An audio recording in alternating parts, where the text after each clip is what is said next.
Have you ever experienced intrusive thoughts, negative feelings, or unexpected moments of stress that seem to come out of nowhere?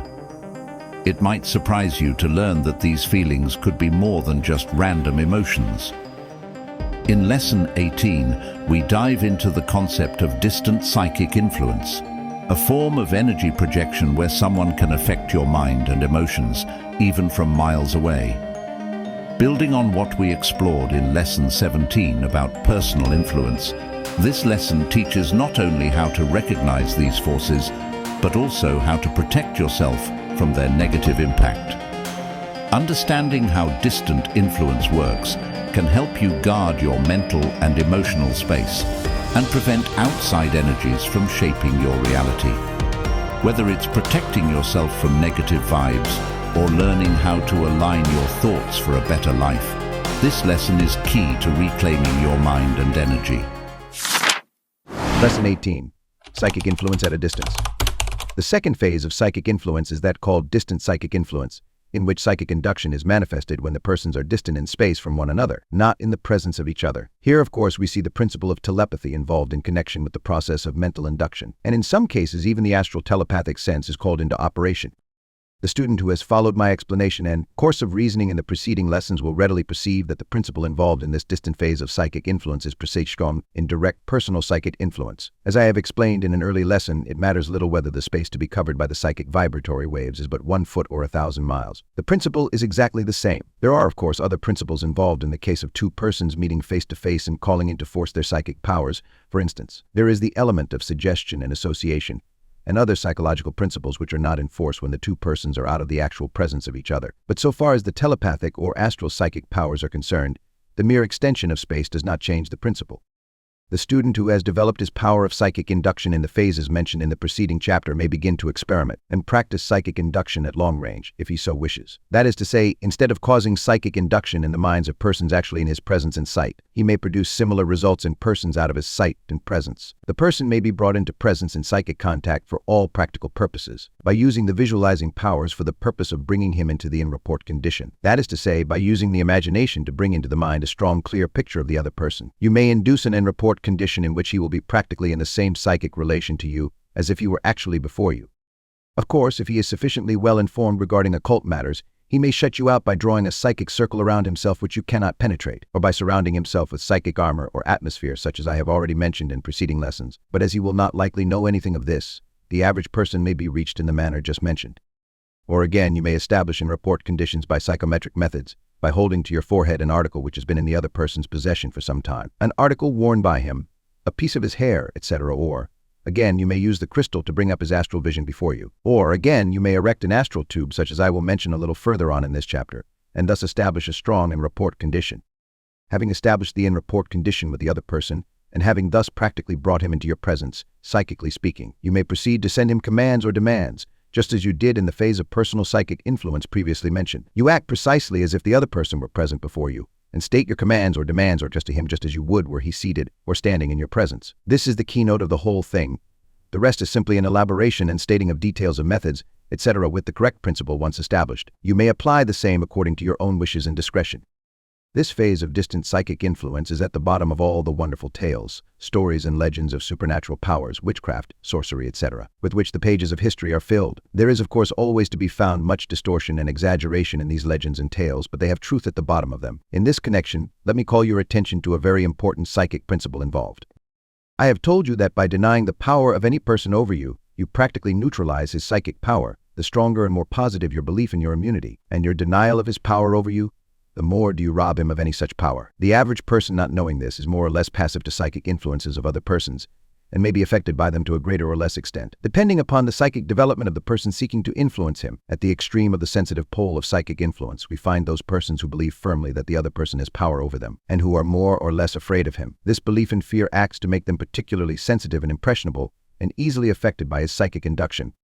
This is the reason that the so-called witches and sorcerers and others of evil repute have been able to acquire such a power over their victims and to cause so much trouble. The secret is that the victims believed in the power of the other person and feared their power. The greater the belief in and fear of the power of the person, the greater the susceptibility to his influence, the greater the sense of power of neutralizing the power, and the disbelief in his power to affect them, The greater the degree of immunity, this is the rule.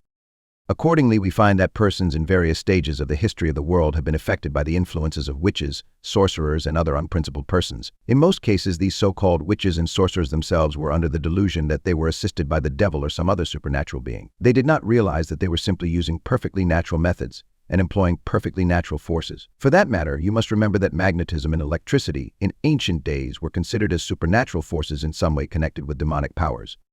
Studying the history of witchcraft, sorcery, black magic, and the like, you will find that the devotees thereof usually employed some psychometric method. In other cases, they would mold little figures of clay or of wax in the general shape and appearance of the person whom they wished to affect. It was thought that these little figures were endowed with some supernatural powers or attributes, but of course this was mere superstition. The whole power of these little figures arose from the fact that they aided the imagination of the spell worker in forming a mental image of the person sought to be influenced, and thus established a strong in-rapport condition. Added to this, you must remember that the fear and belief of the public greatly aided the spell worker and increased his power and influence over these poor persons.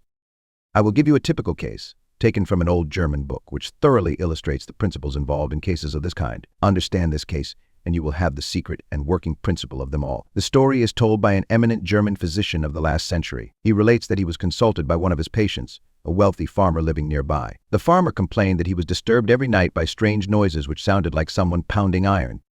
The disturbances occurred between the hours of 10 o'clock and midnight, each and every night. The physician asked him if he suspected anyone of causing the strange trouble. The farmer answered that he suspected an old enemy of his, an old village blacksmith living several miles away from his farm. It appears that an old long-standing feud between them had broken out afresh, and that the blacksmith had made threats of employing his hex witchcraft powers on the old farmer. The blacksmith was reputed to be a sort of hex or male witch, and the farmer believed in his diabolic powers and was very much in fear of them. So you see, the ideal condition for psychic receptivity was present.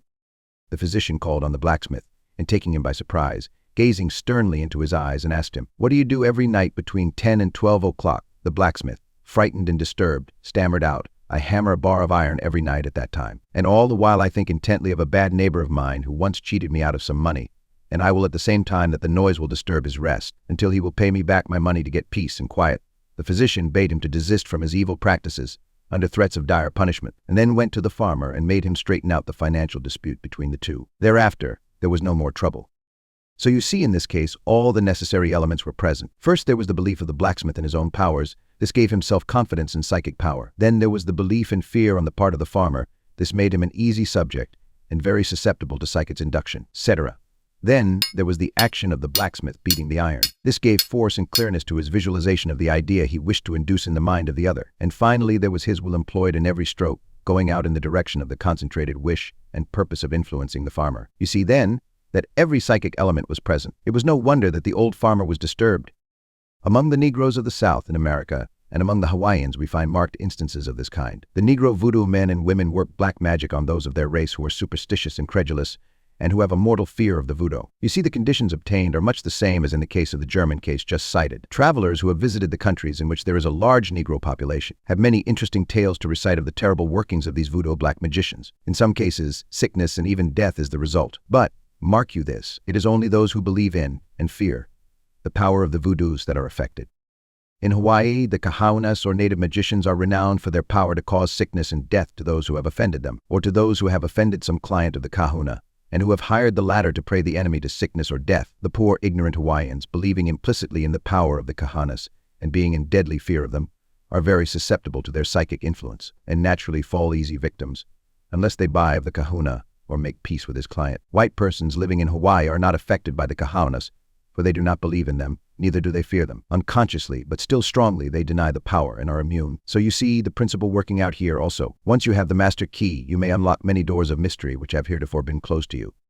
We do not have to fall back on cases of witchcraft, however, in order to illustrate this phase of the use of psychic influence for selfish ends. In Europe and America, there are teachers of a low form of occultism who instruct their pupils in the art of producing induced mental states in the minds of others, for purposes of financial gain or other selfish ends. For instance, there is a Western teacher who instructs his pupils to induce desired mental states in prospective customers, or others whom they may wish to influence for selfish reasons. This teacher tells his pupils to imagine your prospective customer or other person as seated in a chair before which you are standing. Make the imagined picture as strong as possible, for upon this depends your success. Then proceed to treat this person just as if he were actually present. Concentrate your will upon him, and tell him what you expect to tell him when you meet him. Use all of the arguments that you can think of. And at the same time, hold the thought that he must do as you say. Try to imagine him as complying with your wishes in every respect, for this imagining will tend to come true when you really meet the person. This rule may be used not only in the case of prospective customers, but also in the case of persons whom you wish to influence in any way whatsoever. Surely this is a case of employing psychic powers for selfish purposes, if anything is. Again, in Europe and America, particularly in the latter country, we find many persons who have picked up a smattering of occult knowledge by means of some of the many healing cults and organizations which teach the power of thought over physical diseases. In the instruction along the lines of distant mental healing, the student is taught to visualize the patient as strongly and clearly as possible, and to then proceed to make statements of health and strength. The mind of the patient and that of the healer cooperate and in many cases work wonderful cures. As you will see in the last lesson of this course, there is great power in the mind to induce healthful vibrations in the mind of others, and the work is a good and worthy one. But alas, as is so often the case, the good teaching is sometimes perverted and applied for unworthy and selfish ends. Some of the persons who have picked up the principles of mental healing have discovered that the same power may be used in a bad as well as in a good direction. They accordingly proceed to treat other persons with the object of persuading them to do things calculated to benefit the person using the psychic power. They seek to get these other persons under their psychic influence and to then take advantage of them in some way or other. I hope that it is practically unnecessary for me to warn my students against evil practices of this kind. I trust that I have not drawn any students of this class to me. In case, however, that some of you may have been, or may be in the future, tempted to use your psychic powers improperly in this way, I wish to caution and warn you positively against so doing, outside of the ordinary morality which should prevent you from taking advantage of another person in this way. I wish to say to you that anyone so misusing psychic or astral powers will inevitably bring down upon his head sooner or later certain occult astral forces which will prove disastrous to him. He will become involved in the web of his own making and will suffer greatly. Never by any means allow yourself to be tempted into indulging in any of the practices of black magic, under any form of disguise. You will live to regret it if you do. Employ your powers, when you develop them, for the good of others, or at least, for purely scientific investigation and knowledge. The scientific investigator of this phase of psychic influence will wish to become acquainted with what the occultists call the astral tube Occult. You manifest upon the astral plane, rather than upon the physical. The astral form of telepathy is manifested rather than the ordinary form. While there are a number of technical points involved in the production of the astral tube, I shall endeavor to instruct you regarding its creation and use in as plain words as possible, omitting all reference to technical occult details which would only serve to distract your attention and confuse your mind. The advanced occult student will understand these omitted technicalities without being told of them. The others would not know what was meant by them, if mentioned, in the absence of a long stage of preparatory teaching. After all, the theory is not of so much importance to most of you as are the practical working principles. I ask your careful attention to what I have to say in this subject of the astral tube. The astral tube is formed by the person forming in his imagination, i.e., on the astral plane by means of his imagination or visualizing powers, a tube or small tunnel between himself and the person whom he wishes to influence. He starts by picturing it in his mind a whirling vortex similar to the whirling ring of smoke emitted from a coughing engine, and sometimes by a man smoking a cigar, about 6 inches to 1 foot in diameter. He must will the imagined vortex ring to move forward, as if it were actually boring a tunnel through the atmosphere. When the knack of producing this astral tube is acquired, it will be found that the visualized tunnel seems to vibrate with a peculiar intensity, and will seem to be composed of a substance far more subtle than air. Then, at the other end of this astral tube, you must picture the other person, the one whom you wish to influence. The person will seem as if viewed through the wrong end of an opera glass. When this condition is gained, there will be found to be a high degree of rapport between yourself and the other person. The secret consists in the fact that you have really established a form of clairvoyance between yourself and the person. When you have induced this condition, proceed with your mental commands and pictures just as if you were in the presence of the person himself. That is the whole thing in a nutshell. In order that you may have another viewpoint from which to consider the astral tube or what corresponds to it, I wish to give you here a little quotation from another writer on the subject, who presents the matter from a somewhat more technical standpoint. Read this quotation in connection with my own description of the astral tube, and you will form a pretty complete and clear idea of the phenomenon. The writer mentioned says, "It is impossible here to give an exhaustive disquisition on astral physics. All I need say is that it is possible to make in the astral substance a definite connecting line that shall act as a telegraph wire to convey vibrations by means of which all that is going on at the other end of it may be seen. Such a line is established, be it understood, not by a direct projection through space of astral matter, but by such action upon a line, or rather many lines of particles of that substance as will render them capable of forming a conductor for vibrations of the character required. This preliminary action can be set up in two ways, either by the transmission of energy from particle to particle until the line is formed, or by the use of a force from a higher plane which is capable of acting upon the whole line simultaneously. Of course, this latter method implies far greater development, since it involves the knowledge of and the power to use forces of a considerably higher level. Even the simpler and purely astral operation is a difficult one to describe, though quite an easy one to perform. It may be said to partake somewhat of the nature of the magnetization of a bar of steel, for it consists in what we might call the polarization, by an effort of the human will, of a number of astral atoms reaching from the operator to the scene which he wishes to observe. All the atoms thus affected are held for the time being with their axes rigidly parallel to one another, so that they form a kind of temporary tube along which the clairvoyant may look. This method has the disadvantage that the telegraph line is liable to disarrangement or even destruction by any sufficiently strong astral current which happens to cross its path. But if the original creative effort were fairly definite, this would be a contingency of only infrequent occurrence. The view of a distant scene obtained by means of this astral current is in many ways not unlike that seen through a telescope. Human figures usually appear very small, like those on a distant stage, but in spite of their diminutive size, they are as clear as though they were close by. Sometimes it is possible by this means to hear what is said, as well as to see what is done. But as in the majority of cases this does not happen. We must consider it rather as the manifestation of an additional power than as a necessary corollary of the faculty of sight. I would feel that I had not done my whole duty to the student or reader of this book. Were I to conclude this chapter without pointing out a means of protection against the use of this phase of psychic influence against them on the part of some unscrupulous person, or for that matter, against the meddling influence of any person whatsoever, for any purpose whatsoever, without one's permission and consent. Therefore, I wish now to point out the general principles of self-protection or defense against this class of psychic influence. In the first place, you must of course refuse to admit to your mind any feeling of fear regarding the influence of other persons, for that is the open door to their influence. As I have pointed out to you, if you have been, or are fearful of any person's psychic influence, you must get to work and drive out that feeling by positive and vigorous denials. The denial, you remember, is the positive neutralizer of the psychic influence of another person, providing you make it in full belief of its truth. You must take the position which is a true one that you are immune to the psychic attack or influence. You should say, mentally, I deny to any person the power to influence me psychically without my consent. I am positive to all such influences, and they are negative to me. I neutralize them by this denial. If you feel sudden impulses to act in some way which you have not thought of doing, or toward which you have had an aversion, pause a moment and say, mentally, if this is an outside influence, I deny its power over me, I deny it, and send it back to its sender. To his defeat and confusion, you will then experience a feeling of relief and freedom. In such cases, you may frequently be approached later on by the person who would have been most benefited by your action. He will appear surprised when you turn him down and will act in a confused way. He may not have consciously tried to influence you, but may have merely been wishing strongly that you would do as he desired. It should encourage you to know that it requires much less force to repel and neutralize psychic influence of this kind than is required to send forth the power. An ounce of denial and protection overcomes a pound of psychic attacking power. Nature gives you the means of protection and gives you the best end of the stick, and it is your own fault if you do not effectively use it. A word to the wise is sufficient.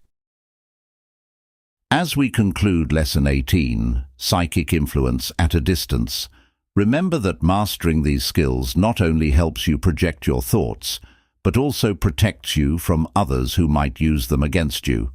Just like in Lesson 17, distant influence can affect you even when you're unaware, leading to mental distractions or disruptions. By understanding these concepts, you can safeguard your mind and stay in alignment with your goals. Next up, Lesson 19. Laws of psychic attraction will show how your thoughts and emotions attract or repel people and opportunities unconsciously. Mastering this law helps you shape your reality while avoiding unwanted influences. Don't forget to subscribe for Lesson 19, where you'll learn how to magnetize success effortlessly.